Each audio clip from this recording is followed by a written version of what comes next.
What is it about dwarves that makes them quintessential? Short? Unhygienic? Perpetually angry? Borderline autistic? Alright, what's up everybody, I'm SkyDieRay and welcome to another DnDGreentext video.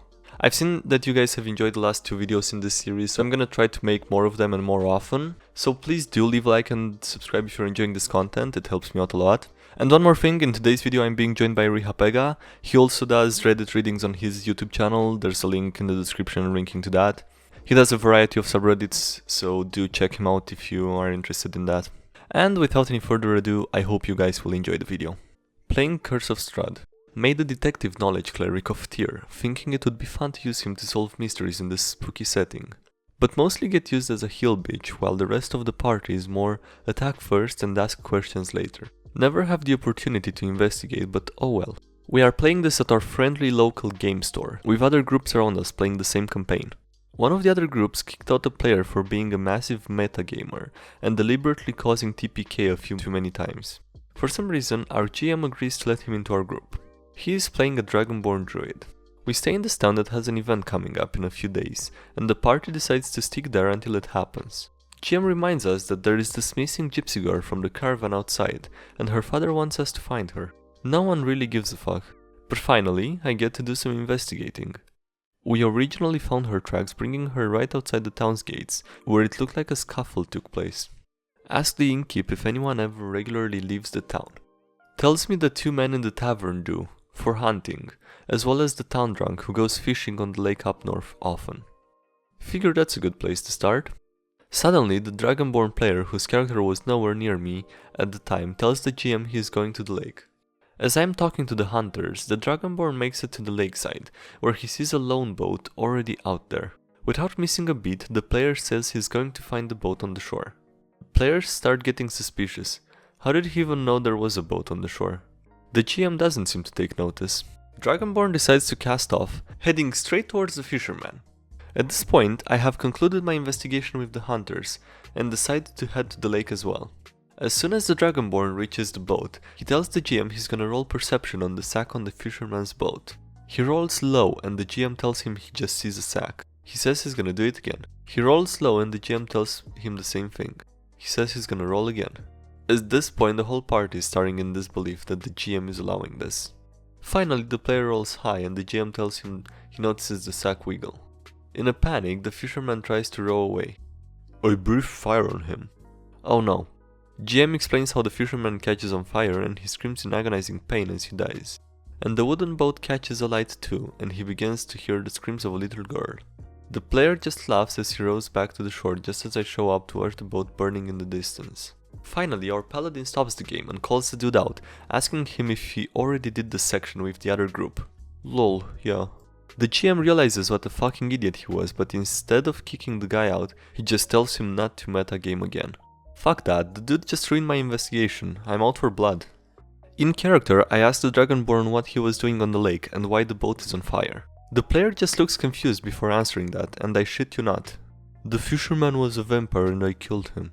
I rolled an insight check just to build my case and clearly this was a lie. I see, well, even though he was a damned creature, I should at least pray over him so his soul may be at rest. Dragonborn leaves, and as soon as he does, I take the boat out to the lake to investigate the wreck. Thankfully, the GM says it hasn't sunk yet but was close to. I douse the flames and find the charred corpse of the fisherman and the little girl. Drag their bodies back to the shore and bring the corpses back to the gypsy camp. How we were able to travel to and from the lake so much without hitting an encounter, I do not know. Needless to say, the gypsy leader is not happy to see his daughter burnt to a crisp, and the camp looks ready to murder me. Convince the father that I have a suspect for these murders, and as a servant of Tyr, I swear that I will bring him to the camp to be put on trial and face their justice. It's evening at this point, but the camp and the town are not far. The party agrees to come with me, after I tell them there has been an update to the missing daughter case. Even the Dragonborn comes, which is kind of dumb on his part. At this point I turn into that guy. As soon as we enter the camp, we are surrounded by the pissed off gypsies, and they accuse the Dragonborn of murder for the gypsy chief's daughter, and for the town drunk. I get called out of character for turning against the party by the Dragonborn player. I explain that my character is an investigator and a priest of Tyr, that his whole shtick is to solve mysteries and to see justice done to wrongdoers. To ignore a case this severe would be going against his god. GM allows it. Cast Speak with the Dead on each corpse to call them up as witnesses. Pretty much the drunk just tells us he kidnapped the girl, because he thought she would bring him good luck fishing, and the Dragonborn set him on fire as soon as he was discovered. Little girl pretty much mimics this, except she didn't see who set her on fire, being inside of a sack. Also a little sad moment of her dad crying over this. At this point the gypsies are ready to kill the Dragonborn, but I am able to convince them to let him tell his side of the story before a decision is made. Dragonborn just turns into a hawk and tries to fly away.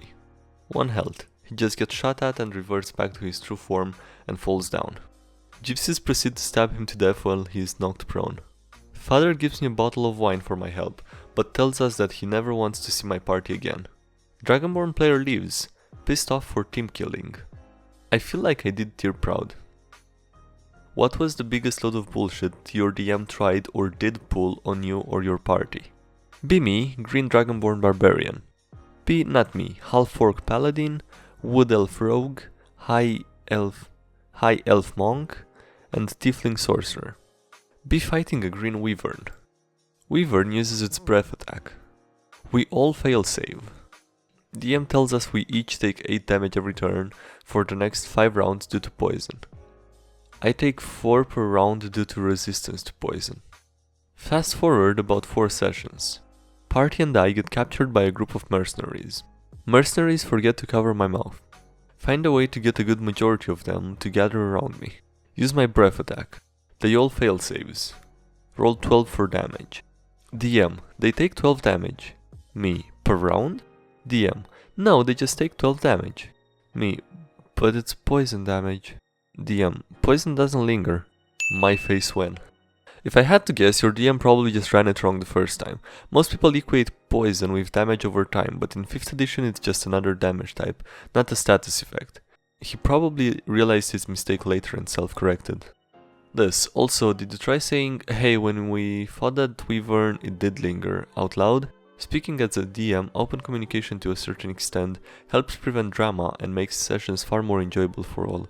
This already solves quite a few issues for our games.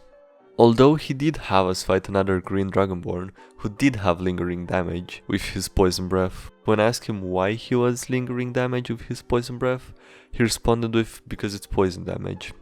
Your DM is autistic, you need to start writing down the examples of his contradictions and call him out on it.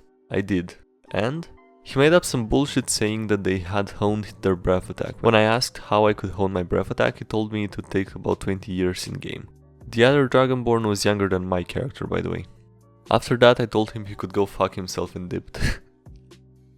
Huh. Ancient Gold Dragons are dumb. Be me, Necromancer Cleric.